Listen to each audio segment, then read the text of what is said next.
Seguimos en Reporte Estelar esta noche conversando acerca de esta visita del Papa Francisco a Chile y a Perú. Recordamos desde el 15 hasta el 21 de enero estará el Papa visitando ambas naciones, 3 días en cada una de ellas. Con nosotros Pedro Pablo Aguilar, director de comunicaciones de la Conferencia Episcopal Venezolana, para desarrollar todas las incidencias y expectativas que hay en torno a esta visita, su sexta visita a nuestro continente. Conversábamos en el corte anterior, en la parte anterior del espacio, sobre el significado para la Iglesia, el significado para la religión cristiana y católica de este tipo de visitas apostólicas. Hoy el Papa está en Chile, en un país donde, según los medios locales, muy poca parte de la población, o de alguna manera son pocos los que de alguna manera confían o ven con buenos ojos a la Iglesia Católica. Y es uno de los retos que conlleva esta visita de 3 días del Papa Francisco. Por supuesto, otro de ellos ha sido el tema del rechazo que ha generado 4 iglesias de alguna manera se vieron vulneradas antes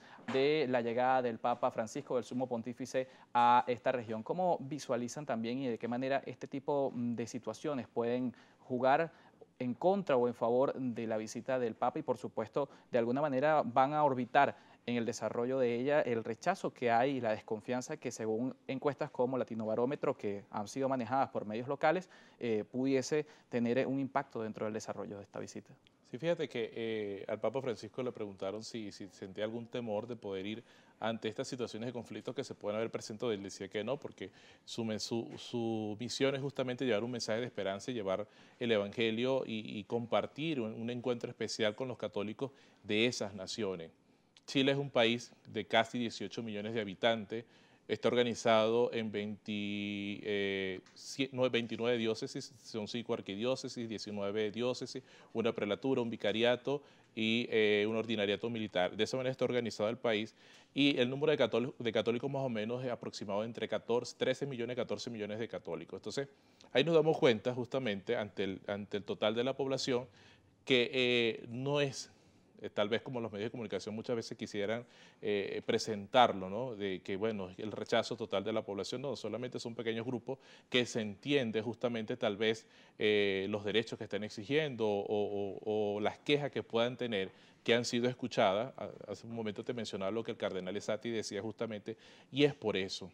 Fíjate que algo muy particular que ocurre en Chile es la presencia de muchos migrantes, no solamente venezolanos, sino que hay bolivianos, salvadoreños, ecuatorianos, venezolanos, y esa riqueza de los migrantes, el cardenal Esati decía, bueno, le están dando una renovación a nuestra iglesia, o sea, están aportando desde las distintas culturas de la fe, están aportando justamente a nuestra iglesia particular de Chile, decía el cardenal Esati, una renovación pastoral. Yo pienso que este radica lo importante también de esta visita del Papa, es esa capacidad de ver. Hace poco celebramos el domingo el Día del Migrante, Y en el y marco de ese día el eso, Papa precisamente sí, daba un mensaje. justamente. Entonces allí yo pienso que todo sí tiene un hilo conductor, una posibilidad de poder llevar un mensaje de esperanza, pero sobre todo también un mensaje bastante consciente, un mensaje que de alguna manera te integre a ti a pensar, oye, ¿qué puedo hacer por aquel que en este momento está padeciendo, en el caso del mensaje a los migrantes, y sobre todo aquellos que dentro del mismo país se sienten excluidos como pequeños grupos como los mapuches, pero que de alguna manera hay otros grupos, mayoritariamente por supuesto, que quieren dialogar y que se van a encontrar con el Papa Francisco. Y en el caso de la confianza en la población, un tema que ha marcado no solamente este periplo, sino el que ha desarrollado por otros sitios, es los casos de abusos sexuales que han empañado a algunos representantes de la Iglesia. El Papa Francisco ha tenido una posición muy tajante con respecto a ellos, con respecto a la necesidad de alguna manera resarcir a las víctimas y, por supuesto, castigar este tipo de conductas. ¿Cómo el manejo de este mensaje también pudiese generar más confianza precisamente en una población que, según este tipo de cifras que hemos venido viendo, tiene cierta renuencia tal vez a la figura del sumo pontífice en este marco? Sí, es posible ante las situaciones difíciles que se hayan podido vivir en este caso. Sin embargo, recordemos las palabras del Papa Francisco, tolerancia cero. O sea, desde que inició el pontificado del Papa Francisco ha dicho tolerancia cero en relación a estos casos. La persona que haya cometido este tipo de abusos inmediatamente debe ponerse a la orden de la ley, a la orden civil para investigarlo, por supuesto. No hay que tapar a nadie porque justamente el Papa Francisco dice, quien comete un delito, bueno, ante la ley civil debe ser juzgado como tal, debe ser investigado por supuesto porque han ocurrido casos, lo que pasa es que no se conocen porque a veces se conoce solamente lo malo y no lo bueno, donde se han acusado personas ante casos de abuso sexual, pero que al final la acusación era falsa. pero al final no se conoce el resultado, se conoce la acusación que se ha hecho en un principio, pero no la conclusión del caso como tal.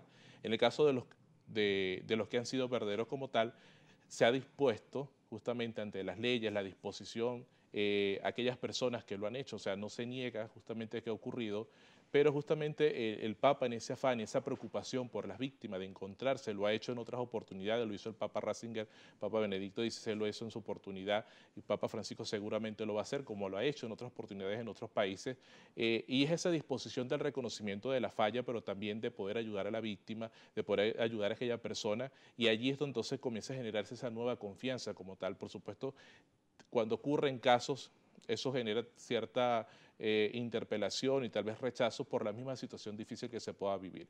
Pero eso está siendo subsanado, esto sí está siendo trabajado y el Papa, reitero, ha dicho desde el inicio de su pontificado ante esto, y de hecho se han creado comisiones en Roma de estudio, de trabajo, para que estas cosas no vuelvan a ocurrir. Tolerancia cero en relación al caso de los abusos sexuales. El pontificado del Papa Francisco, ¿cómo pudiésemos, no solamente en esta área de lo que ha sido el tema de la posición frente a este tipo de casos que se han generado en otros países, sino además el desarrollo de lo que son este tipo de periplos? Le comentaba fuera de cámara que contrastando el periodo de Ratzinger, que fue de 8 años y desarrolló cerca de 25 viajes, también por una cantidad importante de países, vemos a un Papa Francisco que en 4 años ya lleva 22 periplos y más de 39 naciones. ¿Qué mensaje da esto? Y además el enfoque que le ha dado a este pontificado, tal vez de más acercamiento, porque hemos visto 3 papas totalmente distintos, del caso Juan Pablo II, Ratzinger, Benedicto XVI y por supuesto el Papa Francisco.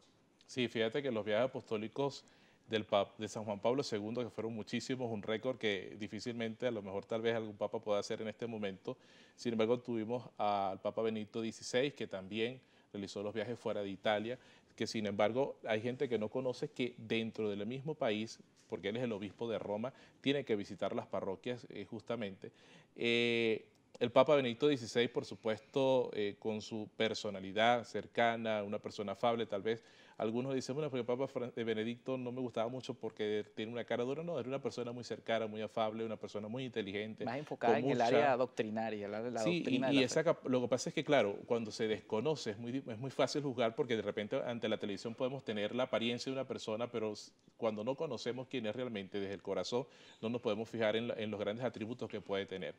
Y fíjate que es la fortaleza, la humildad que tuvo el Papa Benedicto XVI al renunciar, porque decía, no tengo la capacidad física para poder hacer estos viajes apostólicos tal vez, o para poder dirigir la iglesia en este momento, que fue un gesto de muchísima humildad.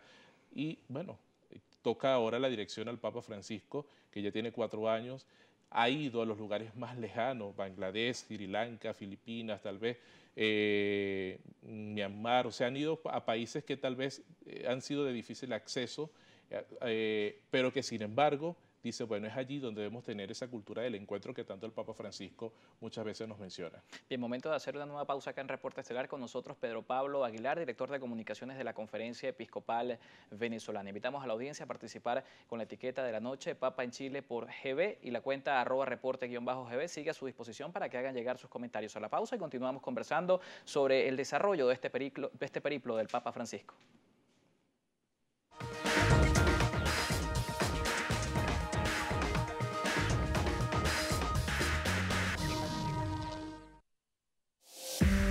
Usted está viendo Reporte Estelar.